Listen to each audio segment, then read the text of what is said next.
You were mentioning some of the narratives. Can you mention some of the others that you noticed that was being said about Ukraine, where you needed to clarify, you needed to make sure people knew the truth about these particular narratives because of how potentially destructive they were going to be?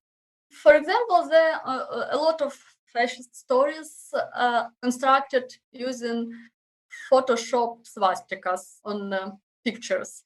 Something very, very simple, yes, just to draw a swastika on the Ukrainian tank, for example, and then write or show that that Ukrainian army or Ukrainian volunteer battalions used swastikas as their symbols. Or for example, them using a lot of stories about military camps in Ukraine where far right militants, Ukrainian militants, or for example, militants from the US or from Baltic states, because the Russian propaganda also loves Baltic states.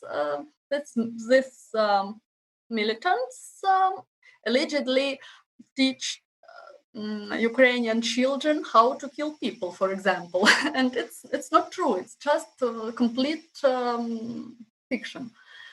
And there are a lot of such stories. This is like a recurring stories all the time in information space. They repeat them, and sometimes we even laugh from these stories. For example, about the story that Ukrainian children are forced to play with the plush Hitler, like toy or Hitler toy, for example, or some stories about the portrait of Hitler,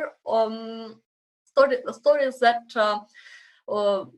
nationalistic Ukrainian party proposes to put portrait of Hitler on the banknote, for example, and it's also lies.